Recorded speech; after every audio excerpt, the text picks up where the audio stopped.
liberty, and justice for all. Let us pray. Eternal God, we thank you again for this day. We're so humbled to realize that this is the day that you have made, and we'll rejoice and be glad in it. We invite you into this meeting, Lord. We ask you to get into our minds, get into our reasoning, Lord. Let us remember, Lord, that we're here to serve the people. Bless this town, Lord. We thank you for Springfield. We thank you for all the blessings that we do have. Then, God, we ask you to bless this country. We pray for peace throughout this world. We pray, Lord, we all can come together, Lord, just to make one perfect union. For it's in your name we pray. Amen. Amen.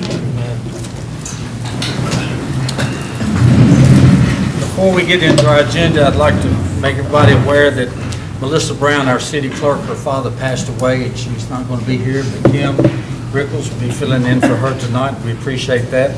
Please keep Melissa Brown and her family in your prayers. Moving to item 1.3 of approval of minutes from regular meeting of Board of Mayor and Aldermen held June 16th, 2026. We have a motion by Alderman Trotter, a second by Alderman Bradley. Any questions or comments? Hearing none, are we ready to vote? Let's cast our votes. Anyone care to change their votes? Kim, would you tally the votes, please? Motion passes 7-0. Item 1.4 with public comment period. I believe we have someone on our list to speak tonight. You have 2 minutes to speak. I would like to call Brenda Allen up. Brenda, if you're here, approach the microphone, state your name, talk loudly so we all can hear you. You have 2 minutes. Brenda Allen. Good evening, Mayor and members of the Board of Aldermen. Thank you for allowing me the opportunity to speak tonight. I'm here to ask the board to take another look at the condition of the sidewalks throughout Springfield's historic district and the ordinance that places the responsibility for sidewalk repairs on individual homeowners. As some who regularly walk in our historic district, I have personally stumbled several times because of uneven, cracked, and deteriorating sidewalks. More concerning, I know of several senior citizens who have suffered injuries due to these conditions. What may seem like a small rise in a sidewalk slab can become a serious hazard for an older adult. Someone using a wheelchair, a motorized chair, a walker, or even a parent pushing a stroller. Our historic district is one of Springfield's greatest treasures. It is a source of pride for our community and one of the many attractions that draws visitors to our city. Robertson County's tourism efforts to continue to bring new people to Springfield, including retirees who are looking for a welcoming community with walkable neighborhoods and historic charm. The Greenway connects to many of the streets within the historic district, encouraging residents and visitors alike to walk and enjoy our city. However, many sections of sidewalk are simply not safe or accessible. In some locations, wheelchair users and those in motorized chairs are forced into the street because the sidewalks are impassable. That creates a danger not only for them, but for motorists as well. I understand that there's an ordinance requiring homeowners to maintain the sidewalks in front of their property. However, I respectfully question whether that policy continues to serve the best interests of our community. These sidewalks were built as part of the city's public infrastructure and are used by everyone, not just the property owners whose homes happen to be adjacent to them. I also recognize that many homeowners, particularly seniors living on fixed incomes, may simply not have the financial means to undertake costly sidewalk repairs. Ms. Allen, can you wrap it up very quickly? Yes, I'm almost there. As a result, hazards remain unaddressed for years, creating safety risks for the public. If our city can successfully pursue grants and funding opportunities to build beautiful parks and recreational spaces, perhaps there are also grants, state programs, or other funding sources available to help improve pedestrian infrastructure and make our sidewalks safer and more accessible. I'm not here simply to point out a problem. I'm asking that the board consider reviewing the current ordinance, assessing the conditions of sidewalks through the historic district, and exploring options for a city-led or city-assisted sidewalk improvement program. All right, Ms. Allen, I'm sorry to cut you off. That's okay. Thank you so much. Thank you. Can I just leave this with y'all? Yes, you may. Yes, Okay. you may. Thank you, Brenda. And thank you all for your service. Yes, ma'am. At this time, we will close our public comment period. We move to item 1.5, our public hearing. First item on our public hearing is ordinance 26-25, an ordinance amending the fiscal year of 2026 annual budget for the city of Springfield by amending certain general fund and utility fund operating budgets. Is there anyone here to care to speak to that item? Seeing none, we'll move to item 2. Ordinance 26-27, an ordinance amending sections A-203, A-306, and A-1306 of the Springfield zoning ordinance pertaining to data-related land uses. Anyone here to speak to that?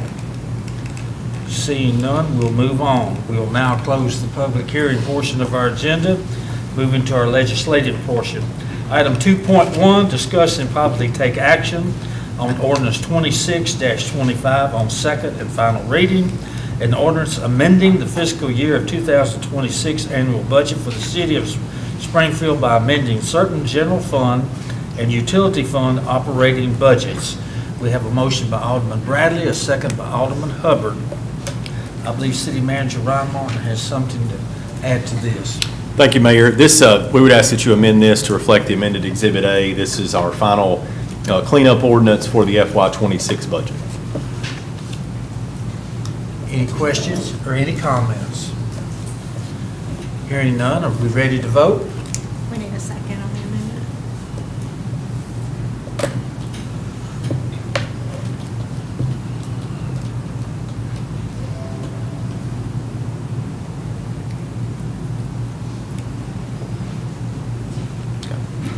You got it.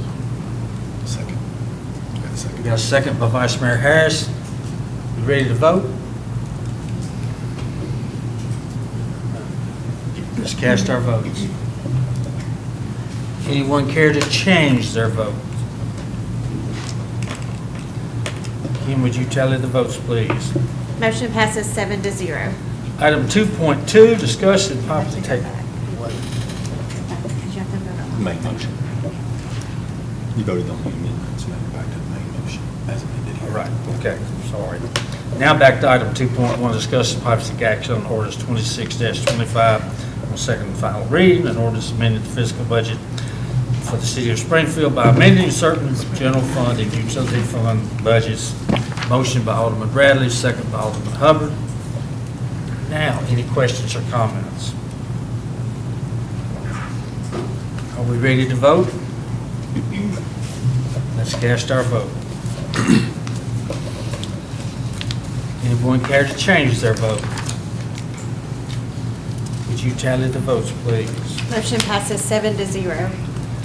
Item 2.3, discuss and possibly take action on ordinance 26-28 on first reading. An ordinance rezoning a portion of one parcel located Highway 41 North from restrictive industrial district or I to commercial services district CS. Have a motion by Alderman Hubbard, Yeah, a second by Alderman Trotter. No, you gotta do 2. Did I leave it out? Okay, come back into it.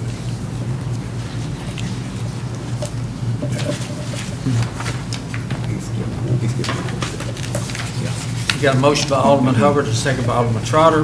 Point of order. That's for the, What are we doing? I'm gonna undo it. Can I go back and pick it up now? Yeah, I think you're correct. You can put the motion in the second back. Okay. I think the mayor read, he skipped ahead to 2.3, so we'll be on 2.2, and the motion in the second should still be valid. Okay. Any questions It or was on the comments? wrong one, so I need to know who it was. Who made the motion? You get the motion. I don't know. I made a second. I believe it was Alderman Hubbard. I think it was Alderman Hubbard. Yeah, it was Alderman Hubbard, and second was Alderman Bradley. Okay, got a motion by Alderman Trotter, second by Alderman Bradley. We're doing 2.3, correct? 2.2. 2.2. No, he's on 2.3. He's on That's what you read. 2.3. You got to clear up. I'm on 2.3. Okay. Back to it. Then we're on 2.3. So we're on 2.3? Okay. Just a few technical That's issues. where it was. It happened. We'll have to go back and get 2.2. We gotta get that. Okay. We're on 2.2, correct? 2.3, you're here. No, 2.3. All right, we're on 2.3. Okay. Item 2.3, discuss and possibly take action on ordinance 26-28 on first reading, an ordinance rezoning a portion of parcel located at Highway 41 North from restricted industrial to commercial services. Got a motion by Alderman Trotter, second by Alderman Bradley. Any questions or comments? Are we ready to vote? Let's cast our votes. Anyone care to change their votes? Would you tally the votes, please? Motion passes 7-0. Now we're going to go back to item 2.2, discuss and possibly take action on ordinance 26-27 on second and final reading, and ordinance amending sections A-203, A-306, and A-1306 of the Springfield ordinance pertaining to data-related land uses. Got a motion by Alderman Bradley, a second by Alderman Hubbard. Any questions or comments? If not, are we ready to vote? Would you cast our votes, please? Anyone care to change their vote? Would you tally the votes, please? Motion passes 7-0. Now, item 2.4, discuss and probably take action on ordinance 26-29 on first reading, and ordinance amending section A-801 of Springfield zoning ordinance pertaining to temporary use permits. Have a motion by Alderman Hubbard and a second by Vice Mayor Harris. Ryan Morton, City Manager, I believe you have something to add to this. Thank you, Mayor. So this is an amendment that was unanimously recommended to you all by the Planning Commission to modify our temporary use permits. It's an issue that came up with regard to one of the new developments. We do not have the ability currently in our zoning ordinance to allow them to set up a model home and an office in the development for the purposes of showing the homes and conducting the sale. That's generally accepted in other jurisdictions. We don't have such a provision. That's just frankly something that's I don't think has ever been asked here. So the Planning Commission reviewed a proposed amendment and recommended unanimously to you all to approve allowing that as one of our temporary uses. Again, it is we generally don't allow commercial use, particularly in a residential zoning district, so it would be a temporary use permit that would have an expiration on it. Be glad to answer any questions if you have. Any questions from City Manager Ryan Martin? Any comments? Are we ready to cast our votes? Let's vote. Anyone care to change their vote? Would you tally the votes, please? Motion passes 7-0.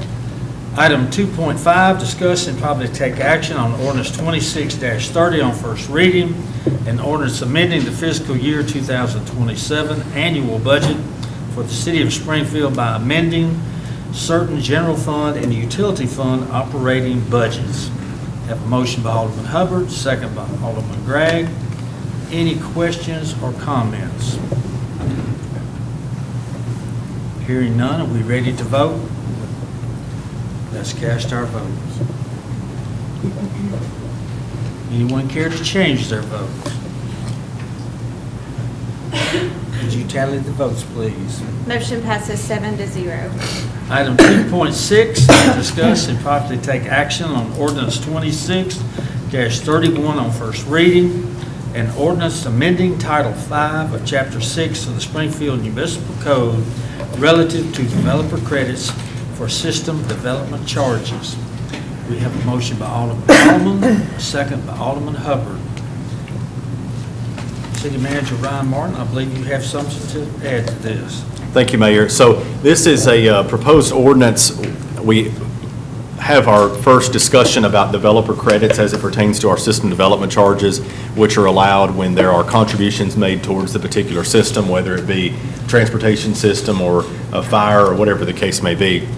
And so in reviewing that, the city engineer and I and the city attorney, the language, it was probably not written as clearly as it could have been or should have been. And it's one of those things we really don't know until a situation comes up, right? So what we're proposing to you all tonight is to make it complete, the language that's in there. That's highlighted on the first paragraph in your packet in the exhibit, as well as adding credit or reimbursement. A credit would come first, a reimbursement would come later. Our previous language did not account for the fact that the improvements might not be made at the time of the permit being issued, so that would require a reimbursement to be made. So we're adding that language just to make sure it's clear and understandable by all who interpret and apply the ordinance. Any questions, any comments? Mayor, if I may, I would like to kind of address the board as well. I have been approached, I'm sure many of you have also spoken with some developers who have raised some concerns on the commercial impact fees, and I'm not sure if this modification of language was intended to solve that problem, or if we still need to have that conversation. It solves a different issue. It solves a different issue, so, okay. So I did want to bring to the board kind of the conversation and taking a look at our impact fees as it pertains specifically to commercial properties. I believe Ryan passed out the copy of the ordinance 22-10 to everyone. And as an example, if you look on page 5, the current impact fees for commercial space is pretty high, and it's based on your size. So how I understand this, and Ryan, I know you can explain things more eloquently than me, so feel free to correct me or clarify. But for a larger box store, maybe a Publix or even a TJ Maxx or some kind of store that's basically just a box holding space and selling goods, it's pretty cost prohibitive for them to develop existing buildings here with our current impact fee schedule. So, and given kind of the situation with our economy and also the goal of developing business here, I wanted to propose the board kind of discussing a modification or maybe a reduction or elimination of the fees on the commercial property specifically. I will note that the fees we're talking about are general government, fire, police, transportation. They are not water. So for example, if you have a unit, that's all based on use, and so that's separately tabulated on here. And I just think that this is something that we should kind of consider, because I know everyone has an interest in seeing good development in the city, and I don't want our impact fees to be prohibiting that. And I think that from my discussion with Mr. Martin, we have to do this by group, so we can't make exceptions. It has to apply to all commercial or all residential. And so my proposal would be just to take a look at the commercial specifically. Now, please clarify. And Is that part of what we're talking about right now? One thing that I want to make, on page 5 of the ordinance, we conducted most of you were here when we conducted the system development charge study. That was the maximum allowable charges on page 5. So that's not what we have in place. That's the maximum allowable that the study said that you all could institute if you so chose. You did not choose to do that. What you chose to do on page 6 is phase that in on September 1st, 2022 with 25% of those totals. And then on page 7, you'll see the final effective adoption of 1/1/2023, which was 50% of the maximum. So the commercial fee, you can see those categories Alderman Holloman was pointing out. So the total of the general government, just so we're following the same categories, 512, fires 1147, police 748, transportation 3529, for a total non-utility system development fee of $5,935 per 1,000 square feet. So I wanted to make sure everybody was looking at the same page as you all discussed. And Mayor, that's the only clarification I had to add. Any questions? Any comments? I do have, I'm trying to understand what ordinance 2210 that you just brought up has to do with the ordinance that we have in front of us. the ordinance we have in front of us is modifying a portion of this. Okay, so Correct. this is the old, I see this is the old This ordinance. is as it stands. And right this now. is the. And that's the whole thing. That's So the whole that's thing. What you have in your packet is a portion of that that's being modified. This is the whole thing in context. Okay. And just to kind of piggyback, thank you, Ryan, for directing me more clearly to the correct page on this. But as you can see, for a commercial office space, if it's per 1,000 square feet, the number gets a lot bigger the larger the box store would be, and so that can kind of put a damper on development. So I think it's worth our board reconsidering that and taking a look at it.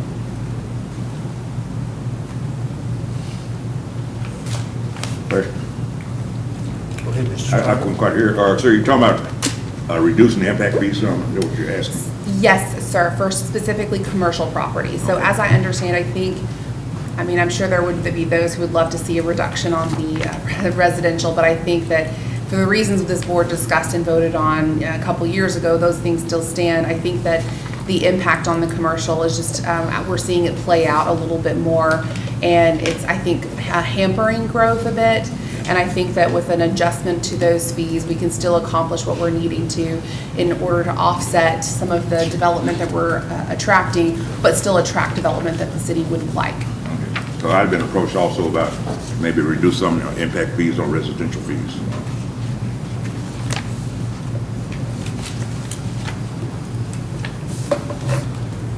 Most of the builders that I have been associated with have not complained about the residential. They're just passing it along Yeah. in the sale of the property. Mr. Moore has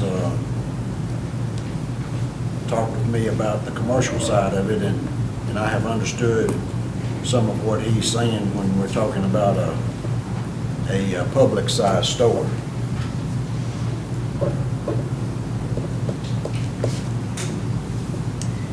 But in what you're saying, are you asking for this to be included in 2.6, or is this a total different? What, I don't know, I'm not seeing where they're in relation to one another right now. They're the same ordinance, and I had asked that it be put on the agenda. So it's not in a separate ticket item, so I was just kind of attaching it here. But if we need to ask for it to come back next month, it is the same ordinance, but it is technically a separate issue. If I may, it would, because we're opening Title V with an ordinance here, that's the reason that the discussion, it would be an amendment to this ordinance that's proposed before you tonight if one were to be made. So the ordinance already affects the Title V and as it relates to ordinance 22-10. So anything that you all, that's why instead of creating two separate agenda items, we put it in one when Alderman Holloman said she'd like for this to be placed on the agenda. It'll coincide with the proposed ordinance that you have before you tonight if one is amended, since it already affects the same section of the municipal code. So are you asking for discussion, or are you making an amendment, or? Well, I guess I'm seeking discussion because at this point, I wasn't aware what the rest of the board would like. I think it's worth discussing, and I kind of ran some numbers and figures, and I think a significant reduction in commercial would be appropriate. And again, I'm limiting it to commercial because that's really where in my discussions that I've seen the issue. But I haven't heard from the rest of the board to know what everyone else thinks to make it appropriate, whether we want to eliminate the fees as to commercial specifically or just reduce. So I don't know that I'm ready to make a motion without hearing from everyone else, kind of. From what I'm hearing, several commercial developers, they want a reduction. They feel that it would be a wise thing for us to kind of reduce it.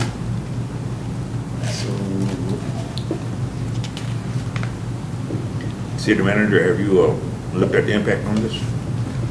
So the way I would look at the discussion to be framed, I would recommend you all to look at the discussion to be framed, is kind of the way you originally did this back in 2022. We had our maximum allowable, which is our ceiling, right? And then you all decided to phase that in as a percentage basis. I would stay within the, if you all have the desire or appetite to make a change, I would recommend viewing that through the same lens of a percentage of the maximum, right? Now, Alderman Trotter, if you're asking about the impact of what that would be from a funding standpoint, I don't know that we would know because we don't know what commercial development lies ahead, right? So I don't know how to quantify that particular. Plus, I don't know what if we're talking about dropping it by 1% or dropping it by 40%, right? It would depend on the nature of the decrease. But according to what we did in, you said 2022, Yes, sir. we could have set the fee at $11,871. Correct. But we set the fee at $5,935. Correct. Over two instances. Phased it in, 25% and then 50%. But in the commercial and in the residential part of this, was the whole design not to, was it not put out there for the reason to not put the burden on current city residents that have been here for years as far as infrastructure going forward? Both residential and commercial, my understanding of it is, and I may be wrong, we cannot, any impact fee that is collected for commercial or residential has to be used in new construction. Is that correct? That's correct. Has to be used So like for we growth. can't collect a residential impact fee on a new subdivision and take that money and go out to Stonegate and redo something out there. Is that correct? Repave the road or repair a sidewalk or anything like that. cannot. Right.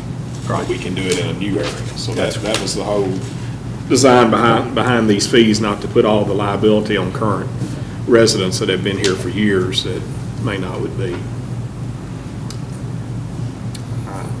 And if I may, to add to that, I, in my mind, see a distinction between, again, the residential and commercial, because the commercial benefits not just the new residents, but also the existing residents who are here.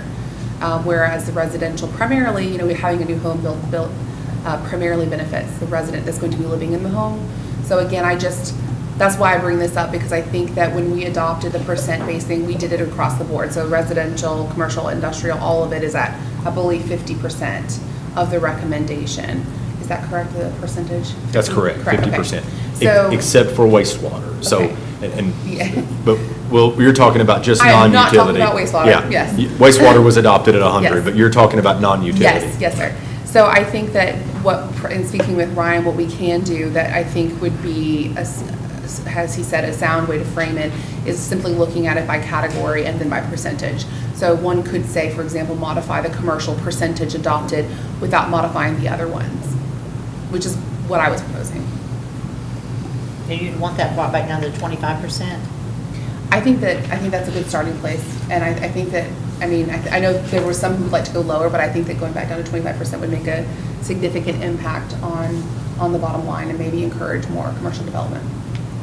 So, from the commercial developers that you have talked to, the 25%, Well, I haven't talked to them Yes, about it is. specific numbers, to be fair. I think that, of course, they're looking at, if they're developing, either they're developing for speculation or they're developing for a specific person in mind. And again, when we're talking about larger spaces, that's a lot of money up front that they're having to invest before they're even getting rent to come back. So I think that there's still probably a great concern on that dollar amount.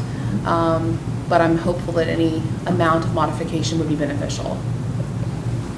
I'm happy to bring this back to the board and have more discussion if that would be appropriate, and kind of come back with a more concrete proposed number if the board would be open to that, coming back on next month's agenda. My comment would be that I'm not opposed to hearing a different proposal, but I don't know Okay. that I'm ready to do it tonight in Well, then- this 2.6. Because I think we need some more data and some more information as to what we're looking at and the longevity of how it's going to affect us. Because if we, on these commercial impact fees, if we lower them, then that's going to lower the available money going forward to keep the infrastructure up, which is going to inadvertently put it back on the everyday citizen of Springfield in property taxes and that form if we have a problem in an area. Is that right or not? Or am I saying that correctly? Or you said it correctly. Yes, sir. I mean, if we're looking at it from just a baseline, it's, the needs of the city won't change, right? The growth will be the growth and the needs won't change. The funding mechanisms we had, certainly, and that's the reason, what you referenced earlier, the reason that we conducted this study, I believe we started in 2021, was because in our discussion at our strategic planning or at our work session, it was, hey, how do we take the pressure off of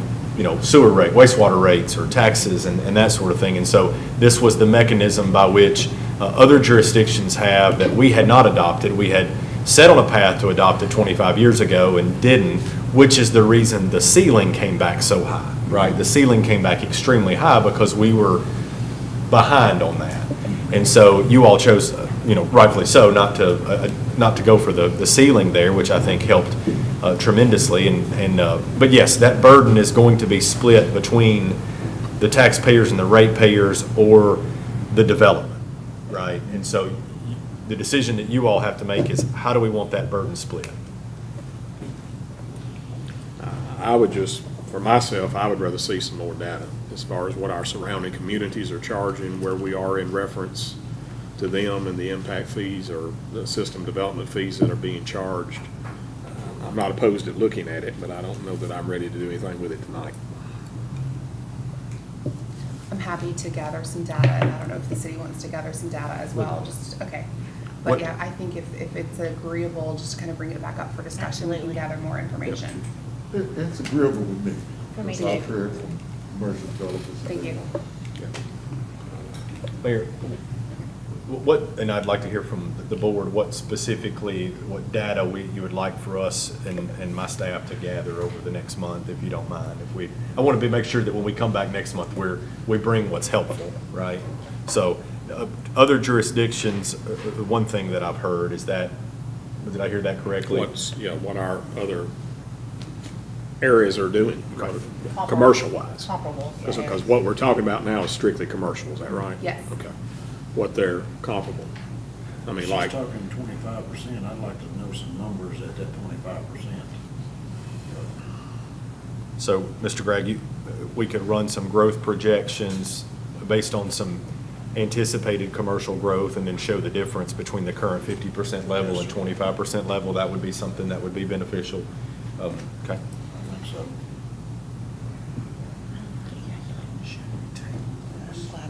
Well, you have a motion and a second on the ordinance as proposed, which I don't think no one has expressed It's a concern start. I mean, with. I'd So be you'll curious take a to vote on see that. I don't wanna go in there. 10%, The other 25%, discussion, we'll 35. come back with that. So then there's some discussion that we can move forward. Yeah. with the vote I'm on not this saying one. we're going to. Well, 25 seems good.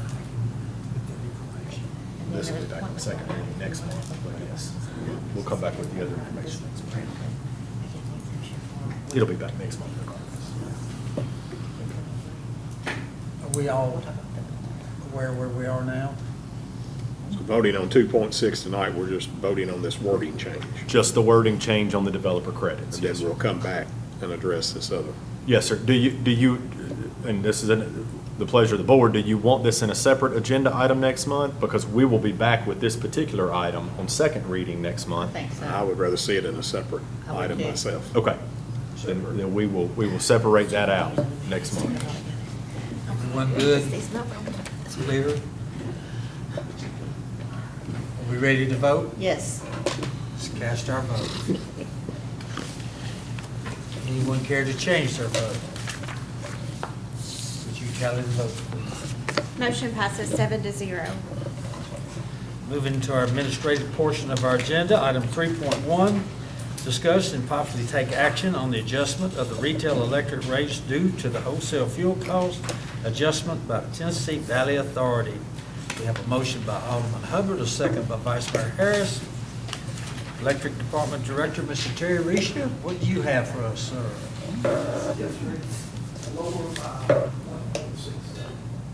Good. Any questions or comments? If not, let's cast our votes. Anyone care to change their vote? Would you tally the votes, please? Motion passes 7-0. Item 3.2, discuss and possibly take action on the adjustment of the monthly gas rates. We have a motion by Alderman Bradley, second by Alderman Gregg. Gas Department Director, Mr. Benji Davis, what do you have for us? Rates on average increase of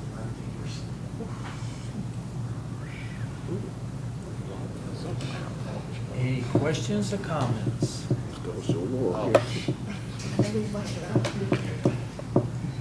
I heard an ouch somewhere.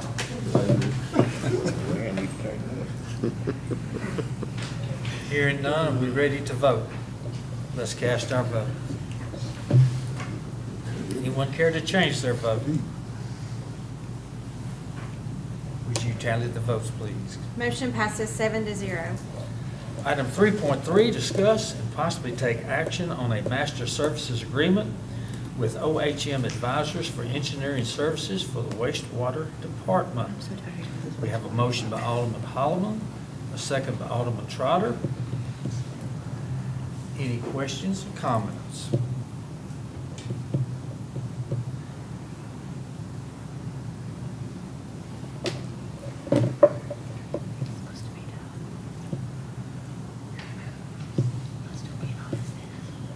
Are we ready to vote? Let's cast our votes. Anyone care to change their vote? Would you tally the votes, please? Motion passes 7-0.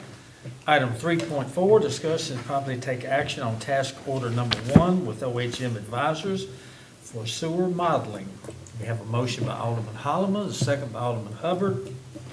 Any questions or comments? Hearing none, let's cast our vote. Anyone care to change their vote? Would you tally the votes, please? Motion passes 7-0. Item 3.5, discuss and probably take action on paving contract with Crown Paving LLC of Greenbrier, Tennessee. We have a motion by Alderman Hubbard, second by Alderman Holloman. Any questions or comments? Hearing none, let's cast our votes. Anyone care to change their vote? Would you tally the votes, please? Motion passes 7-0.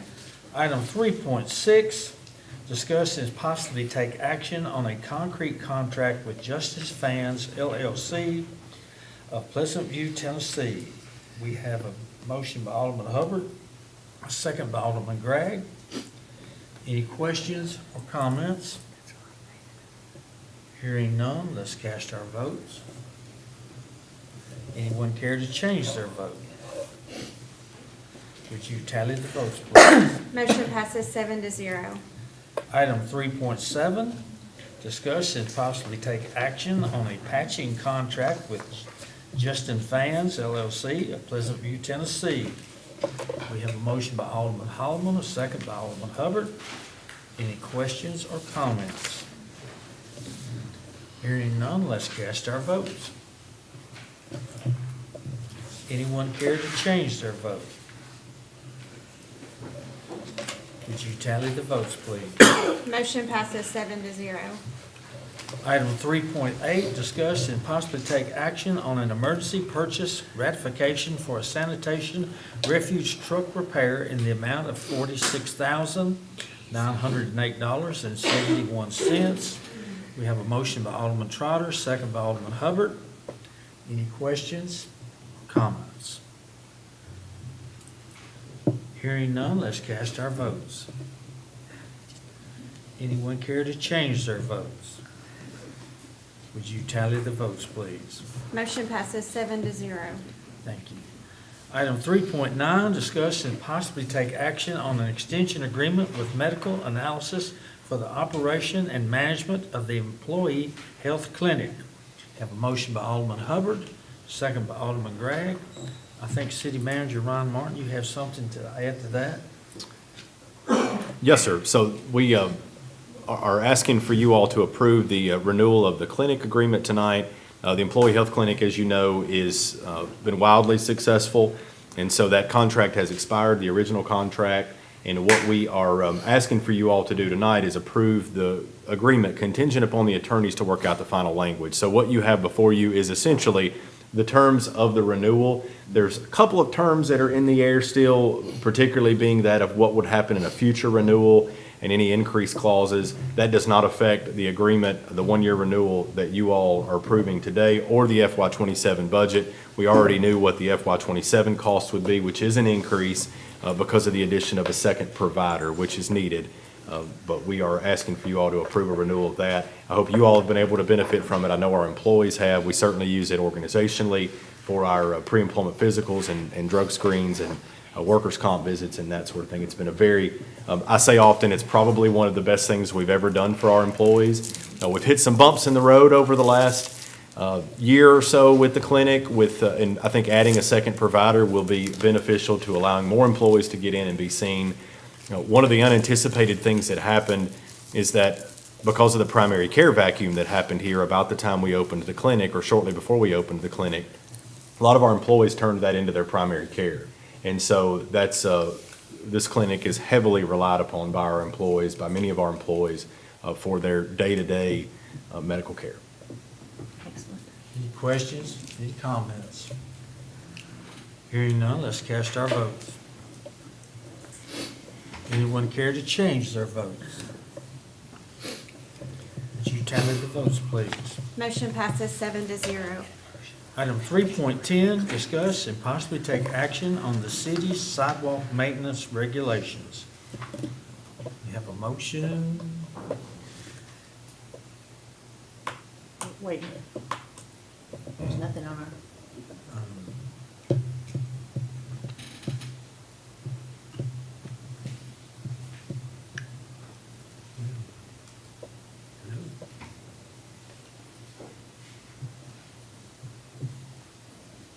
Can you take it verbally, Kim? We're doing it now? Yeah, I can do it. Who's making the motion? I'll motion. I'll second. Any questions? Any comments? Well, I know, I'll comment if I may.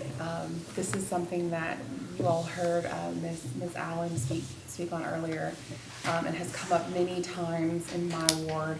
And I know Alderman Bradley has heard about this as well.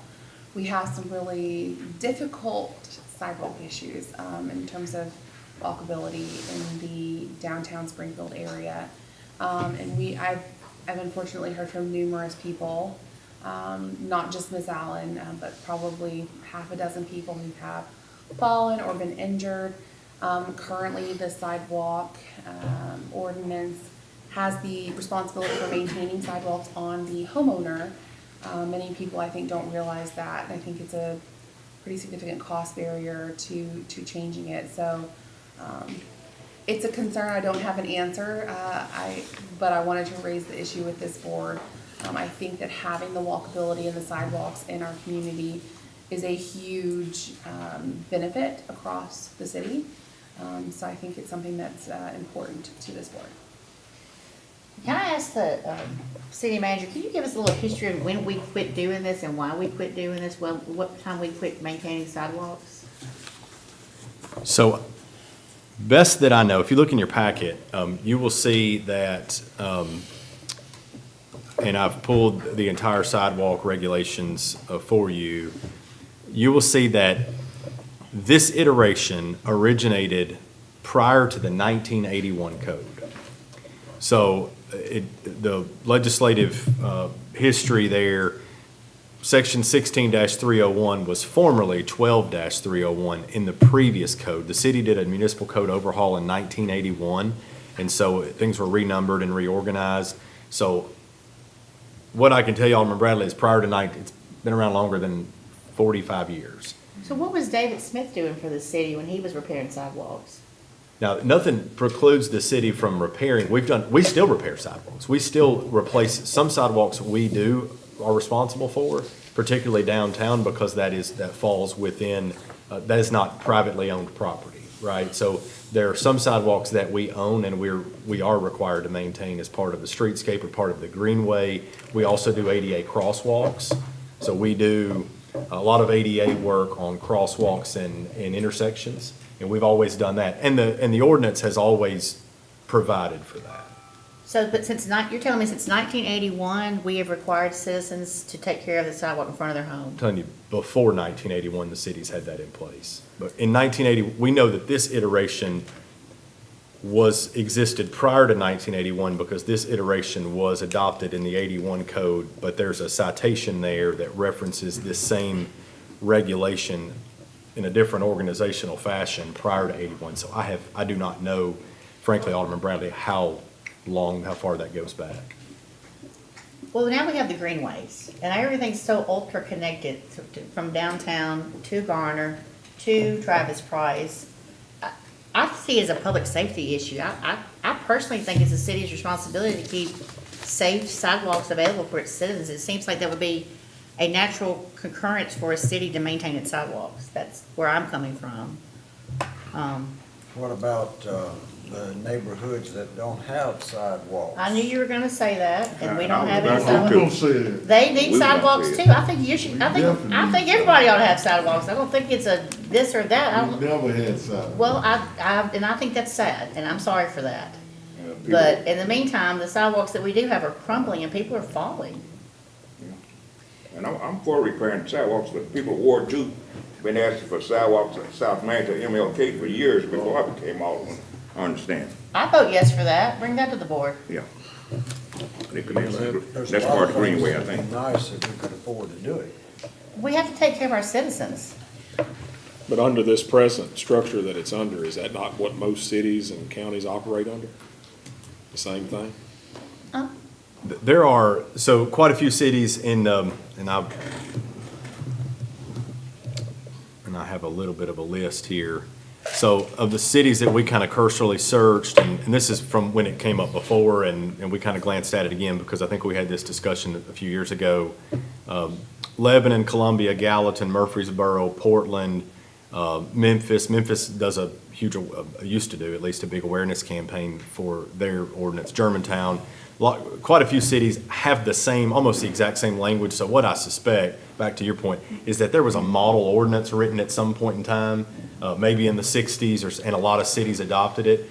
Now, there are some cities that do have either a sidewalk fund or that residents pay into or do fund it through property taxes. Hendersonville, Brentwood, Franklin, those three I know for sure, but when we checked, I believe they take care of their own, or the city, not, the city takes care of, the city government takes care of the sidewalks out of the budget as far as maintenance and repair.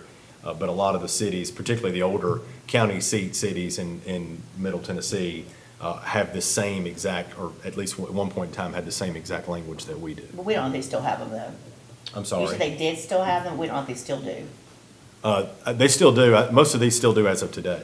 I mean, I'm amicable for a compromise, whether we have this is the city currently have an X amount of dollars we spend for demolition. And when that money's gone, we quit for that year's, my understanding, we have dollars and when we run out, we quit.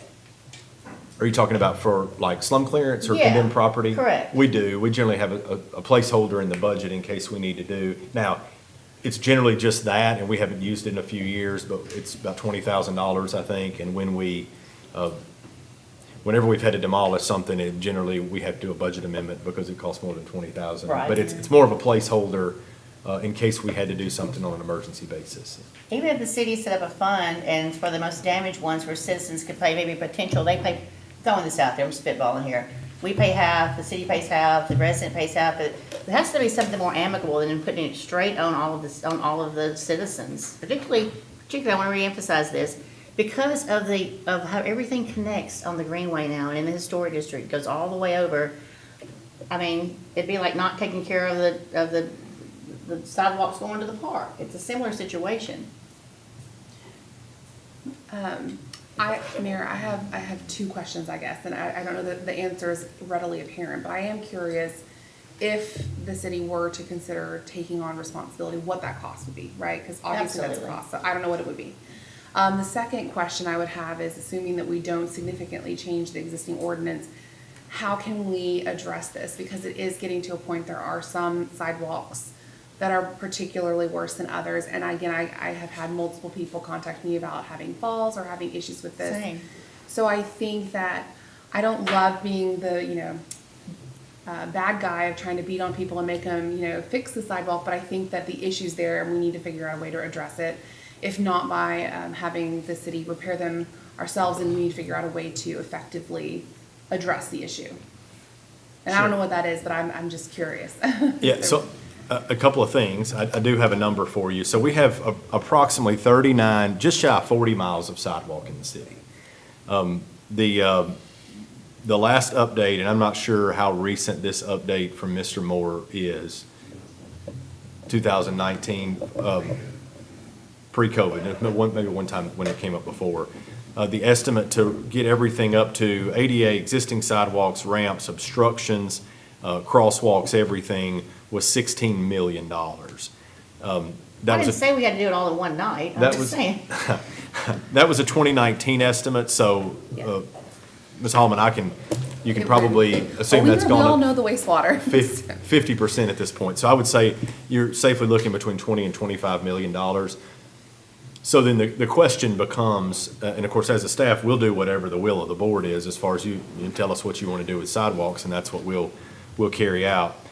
How much would you then want to bite off, if you will, in a year if there's about $20 million across the city? Now, the flip side to that is, on the enforcement side, yes, we have done some enforcement. I think a couple of years ago, I believe that might have been the last time this came up, and we did some enforcement.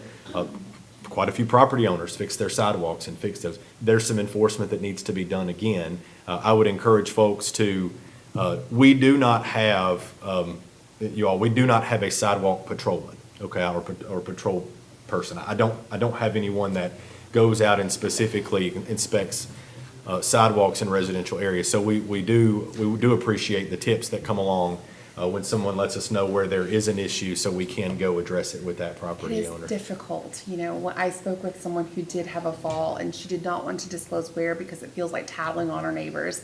I'm just throwing that out Sure, there. There's not, understand. I wish there was an easier situation. Yeah, I understand. It's a legitimate expense. I mean, you take especially if you get a young couple that's bought a house Yeah. and they're doing all they can do to pay a monthly mortgage, and then the sidewalk's gotta be fixed. But then on the same note, it'll be a very expensive thing for the city to take. I feel we've been remiss. remiss by letting us go this far.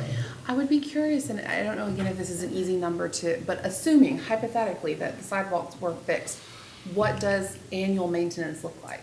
Because I understand that they're in such a perhaps disarray at this point, there's a lot of work to be done. But if you had them in a pretty good working order, I mean, what would the cost be to kind of keep them that way? And that's probably not something you know offhand.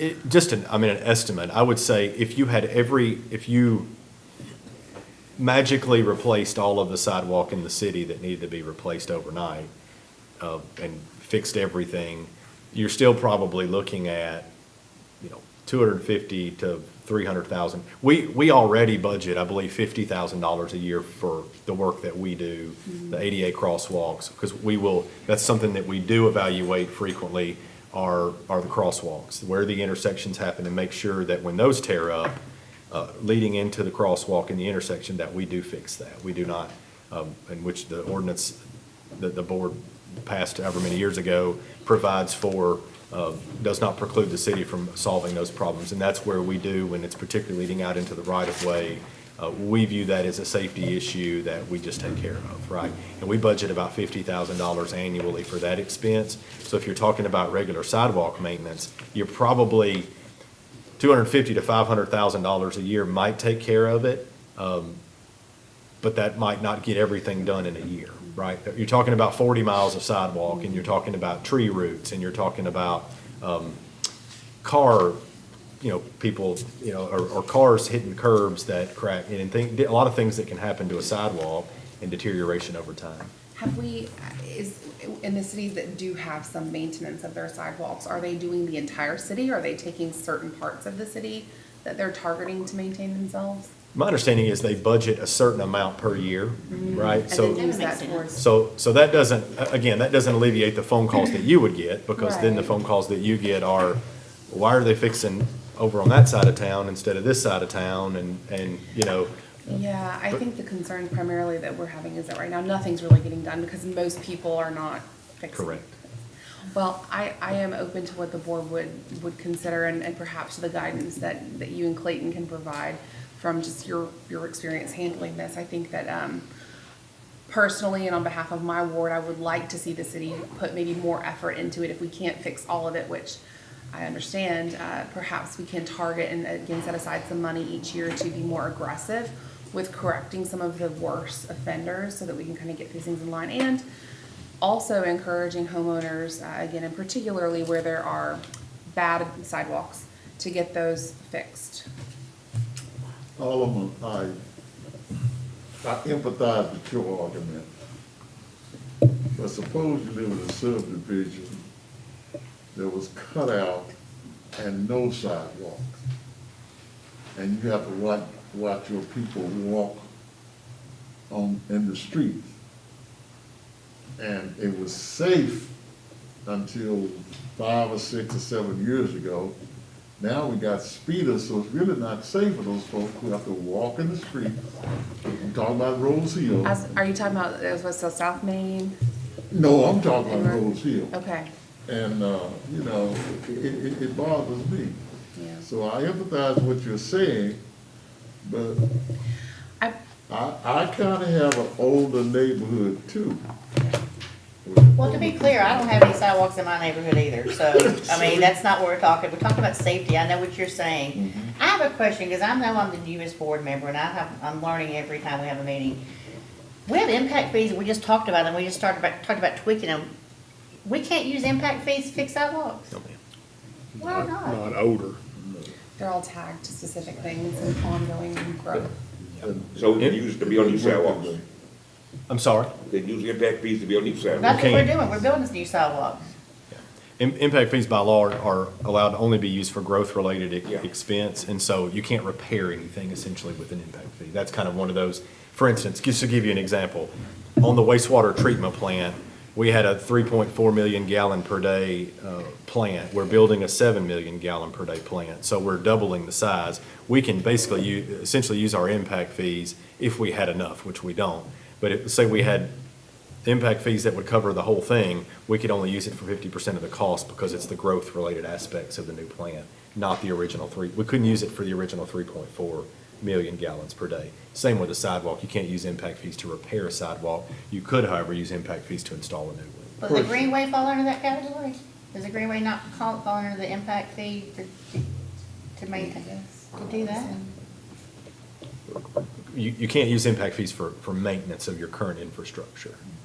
It's for new infrastructure and debt-related Well, I'm gonna expense. play semantics here. I know y'all are both the attorneys, but if we're tearing up an old sidewalk and putting a new sidewalk in, that's new construction.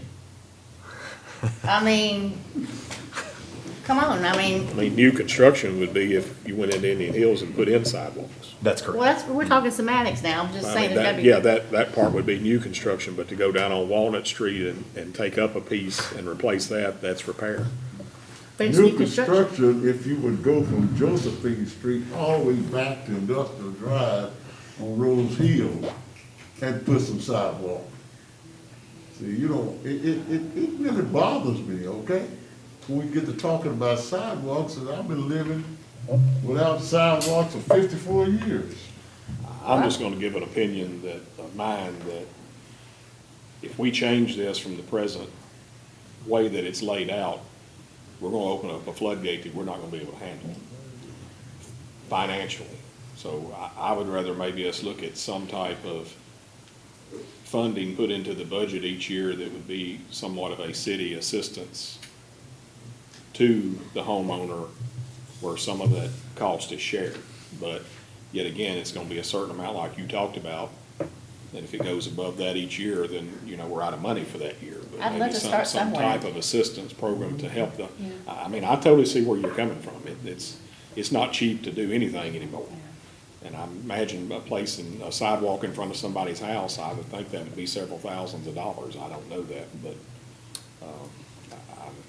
I don't know what it would be, but maybe if we had some funding in the budget that they would apply, and there would be some type of city assistance to it. If you lower that commercial impact fee to 25%, could you designate 2% for sidewalk fund? Something like that. But it's just new construction. Construction. But not if we change the wording though, right? Is it written in some law that we can't ever go back to change State it? law. State Is it law. statute? Yes, from the Yes, state. impact fees are very highly regulated. Mayor, I just ran a, That would be your friend's question. My best friend. Mayor, I ran a calculation. If, say, you wanted to set aside around $1 million or so for sidewalk maintenance and repair, you would be looking at about on a $300,000 home. You'd be looking at about $112.50 in a property tax increase on a $300,000 home. So, Mayor, I think some of the repairs that we've seen, and the repairs vary. Obviously, in the historic district, you're talking about the oldest sidewalks for miles, right? I mean, because of the old nature of those homes and when those sidewalks are put in.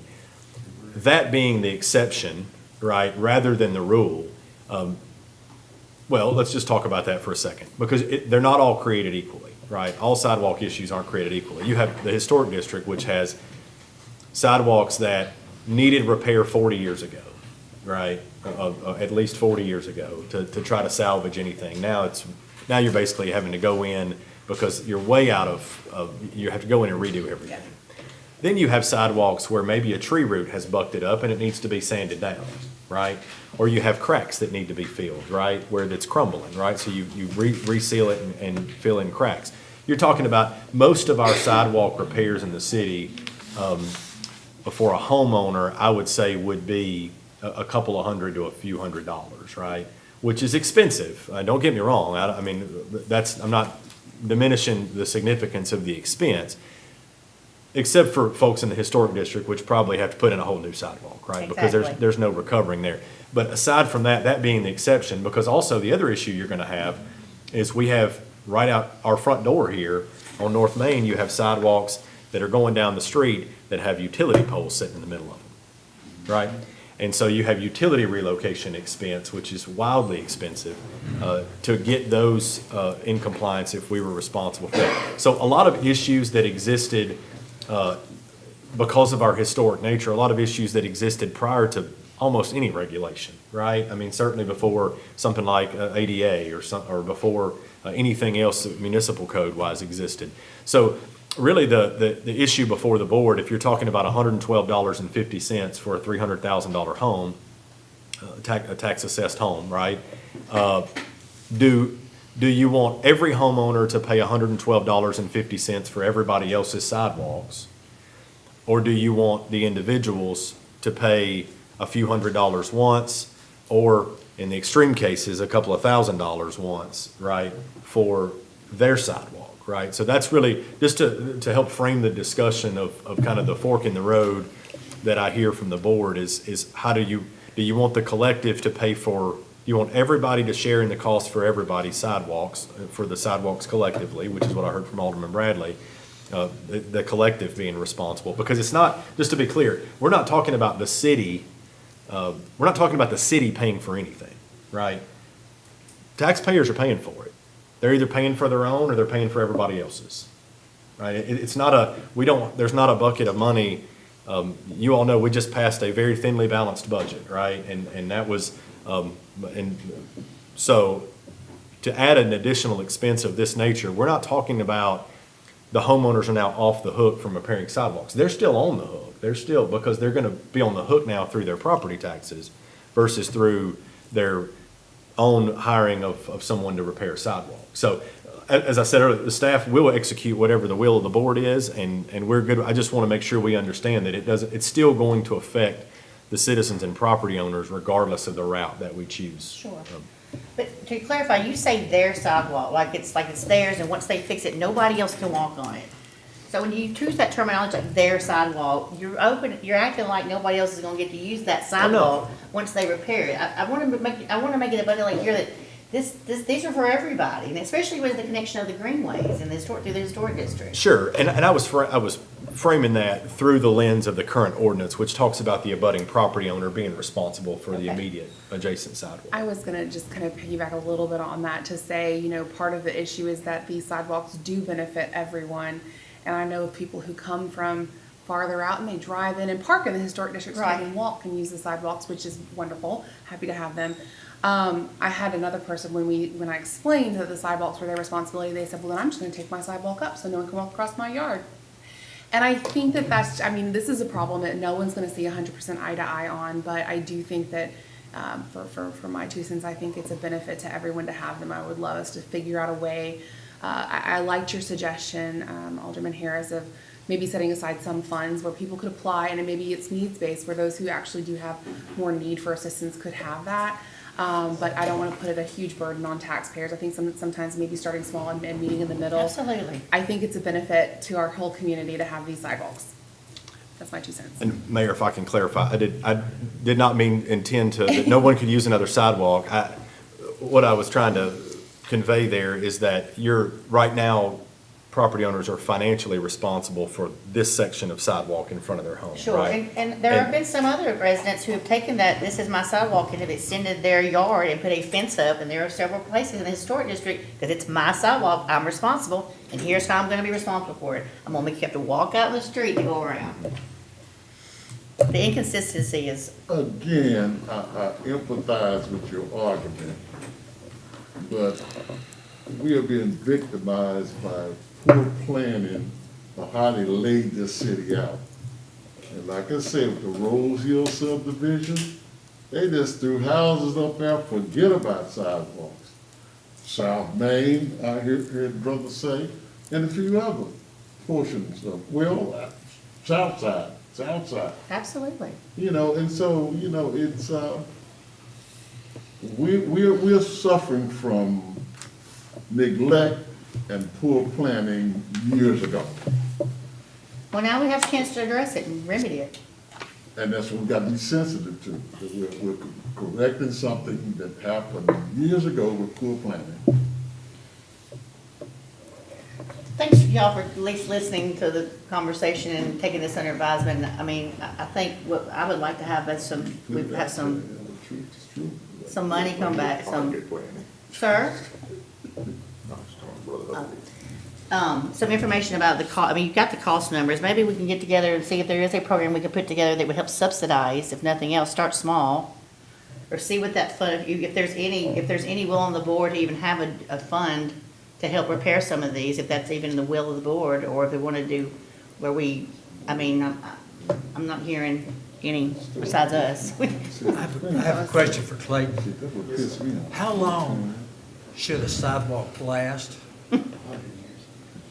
Really? Because it's concrete, but in reality, you got just trees grow, and ice storms, and weather, and accidents. But, Kind of like streets. yeah, I'd say 50 is probably more realistic, but sometimes they don't even, you just, And the loan policy. what's going on, and what's the weather, and what's around it.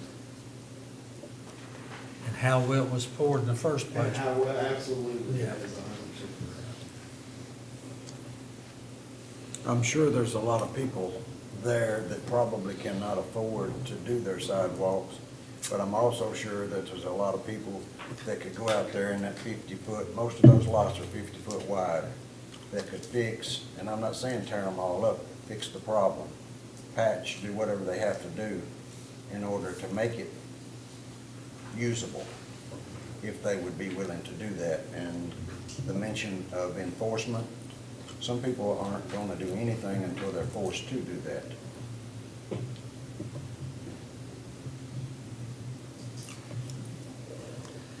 So where are we?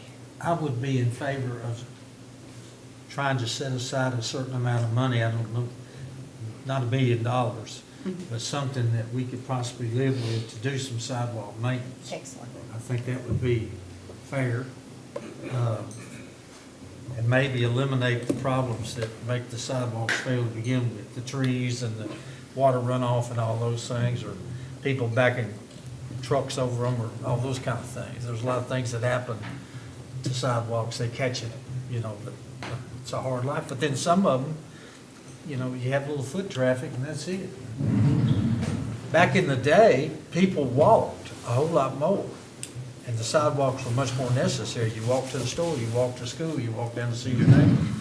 Now everybody's not as much, but people are certainly walking the greenways. And that's all part So of your it. sidewalks that connect your greenways, I think we need to kind of look at those possibly, what kind of condition they're in. So there's nothing we're voting on tonight about this. Your greenways are in good shape, because I police them about 3 or 4 times a week, so greenways are in good shape. Thank you, brother. I haven't heard of a motion, Vice Mayor Harris, so to your question, I don't think there's anything to. Do we need to make a motion to request that the city come back with a proposal for some, like a small fund, or is that something we can ask without a motion? Sure, no, we can come back. I would ask for a little more guidance on some parameters surrounding that, sort of what the, would we be looking at setting aside a fund, and I'm not sure I'm going to think out loud. I'm looking at the city attorney, so I hope I don't get in trouble for this. Something along the lines of an assistance, a sidewalk repair and maintenance assistance fund that is need-based, so maybe with an income-based limit and then maybe for elderly folks over a certain age, like that qualify, or are you talking about just at large? Kind of give us some direction there. Can I ask a question? What, are we legal to, let's say if John Doe's living on Walnut Street and his sidewalk needs to be repaired and it's been determined that it needs to be repaired, that he cannot receive some type of property tax refund to help repair that, just on that certain piece of property? We be allowed to do something like that, or? I mean, because. Who would refund that? Well, I mean, or a discount of their property tax to cover that cost. I don't think that, I mean, because we're going to get into this situation that we've got a lot of places in the historic district that needs to be repaired, but yet it's going to be used with the whole city's taxpayer money to do that, if the city puts anything into it. So there's going to be some problems with other residents, I would think. I'm just thinking out loud, but I would. James Hubbard would argue, Kings Drive, no sidewalks, period. That's where I live. You see, so if we're gonna spend some taxpayer money about, rebuilding, look at Kings Drive. I empathize with the historic district, but there's a lot of subdivisions in this town, okay, that don't have sidewalks. I understand that. And see, so, if we're going to consider a fund to patch up what's in the historic district, I also consider putting some sidewalks in those other places, okay? I would Kind of just, share the wealth. I've been here a year and a half, and I've never heard you bring up one thing about sidewalks. Not since I've been here. I would add just that the sidewalk, I don't You think it's brought up the limited to sidewalk, historic so, district. you're I'm crying. just saying, you can Hold do on. it too. You're crying about one section of town, so I'm letting you know about the other section of towns who've been putting up with this for a long time. It's called neglect. So, But in the other sections that do not presently have sidewalks. that's what I'm saying. If sidewalks were to be put in, impact fee money could be used for Yeah. that. Yes. Because that's new development. So that is two, Two totally that could separate be, that issues. could be used on that, if you decided to do it. Well, we got to So take. what guidance do you need, Mr. Martin? Yes. What guidance do you need? If there's a desire, I've heard from many board members that there's maybe a desire to look at something, particularly from Alderman Holloman. She's asking to bring back a proposal for a fund of some sort. But I'm also hearing that from this end that there may not be an appetite for a fund because that's inequitable for the taxpayers to fix sidewalks for folks that already had sidewalks when there's a lot of folks that don't have sidewalks. So really, Vice Mayor Harris, we may need to vote on something because we've got to have a clear direction from the board one way or the other for us to be able to do something. There may be some legal in this also as to what we can do and not do. And Mayor, it just so happens our city attorney is raising her hand to be recognized. Oh, Christie, please. So one thing that I would say is, we probably need to do a little research to see if we can use tax dollars to make these repairs through a subsidy, okay? That would be the first thing. The next item that is going off in my brain is, let's say that a sidewalk is beyond repair, and let's say that it's in the historic district and it's a brick sidewalk. And that's what we want to put back, but that doesn't necessarily comply with what we're doing. We're going to need some parameters of what we're going to do. and some things along those lines. One of the phrases that you all will hear me say over the years is disparaging treatment, and we want to make sure that we don't do follow that or be accused of such treatment. So maybe the first step is for us to look into the legality of a fund, of allocating tax dollars, and whether or not we are authorized to have a subsidy. The next step is, do we put it back the way we want it? Do we put it back, do we put it back the way the city wants it? Do we put it back to its current condition if it is beyond repair? I mean, I'm not sure that, that's ADA. And I can think of one on North Main that's beautiful. Brick. But it's brick. I don't know how ADA compliant that is. So just some things to think about, because once we get involved,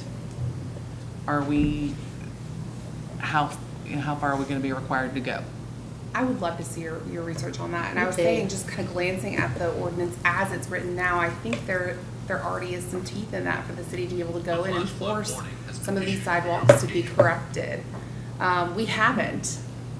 And that's kind of another component of this. I mean, part of this, we've been talking about money, but the other component is, I think for safety reasons, we need to actually do some enforcement on some of this. And I'd love to figure out the funding side of it first, if that's even an option. But beyond that, again, I think I would love to kind of hear your perspective on how best to approach this from a legal standpoint if we do start having to go about enforcing some of this. There is currently no fine or no penalty other than you get a letter in the mail, correct? No. There is a fine? There is a No. penalty? There is a There's the fine. whole process. Yeah, I see. there is. Okay. It's a violation, and I so got you.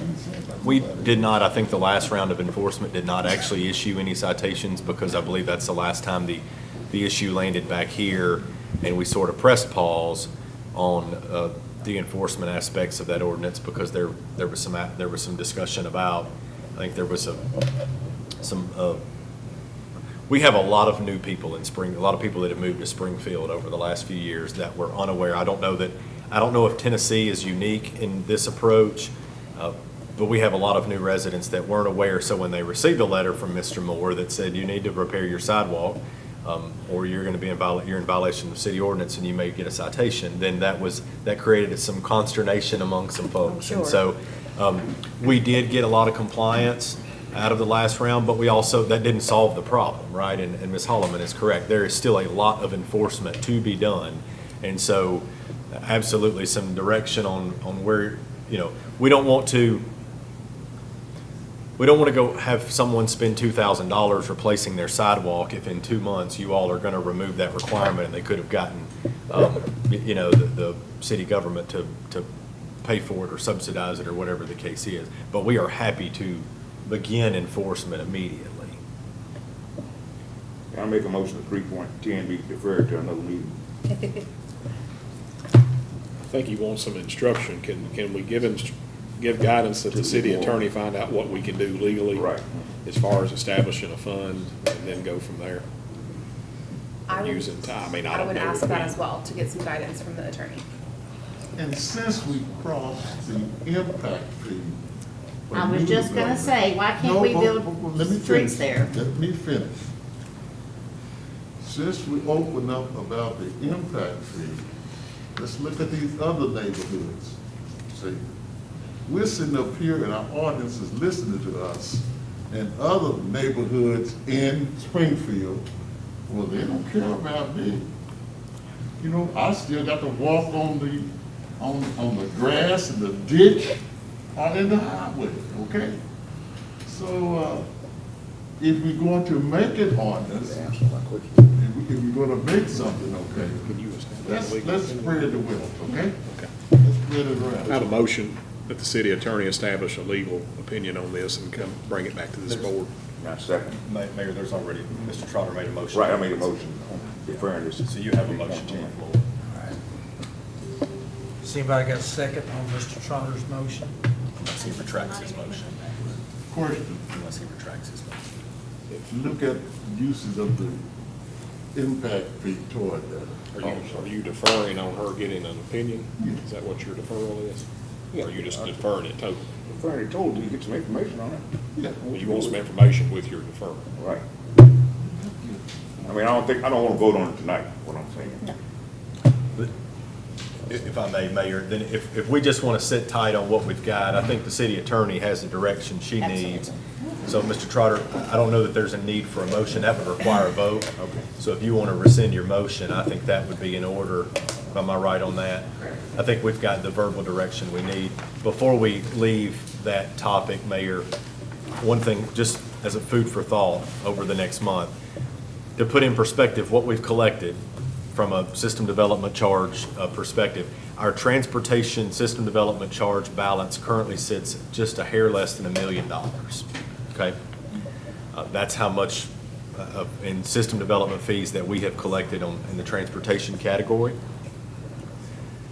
To put that in perspective, when we're talking about installing sidewalks, the estimate that Mr. Moore provided for installing sidewalks down on South Main Street was a little north of $4.3 million. Is that correct? Yes, sir. So, One side. and that's one side. One side. Yeah. How long is that stretch that you estimate? It is, I went all the way to Tom Austin. Okay. And it was right out of mine. Okay. 4 million a Just- mile. So just so we know that, That's good. because we're also simultaneously having the discussion of reducing impact fees. So I don't want us to over-rely on how much system development charges can actually pay for installation of new sidewalks, considering how much we've collected now.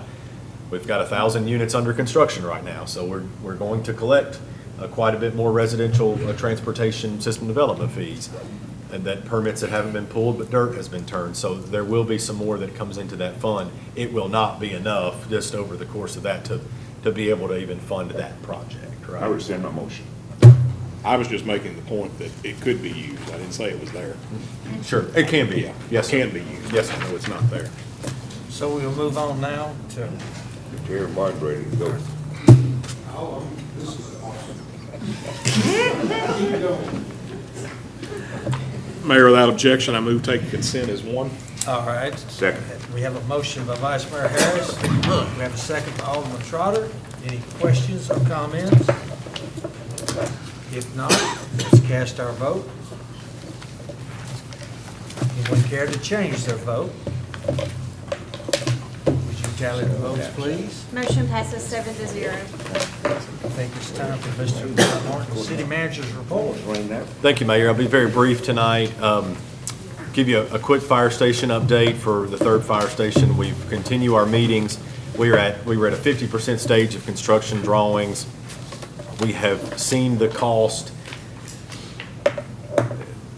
trend in a good direction. I won't say that it's anywhere close to being under budget or what we had originally anticipated. Remember, that budget number was set 3.5 years ago or so. So I think we are at a point where the market is the market. And so we will likely be coming to you all with a final plan that's likely going to require more funding. I'll know more in the next few weeks. I don't know how much additional funding we will need, but we're working on that now and hopefully be able to finalize those things within the next 6 weeks or so, 6 to 8 weeks, and we'll come to you all with an update. We still want to get that fire station under construction this fall. So, Mayor, that's all I have to do. Before we leave, happy birthday, Vice Mayor Tim Harris. Happy birthday, Kim. Yes. Any other questions, any comments? We will stand adjourned. Thank you. She may not even be there. Our meeting. 46. 7. I'll be 47 tomorrow.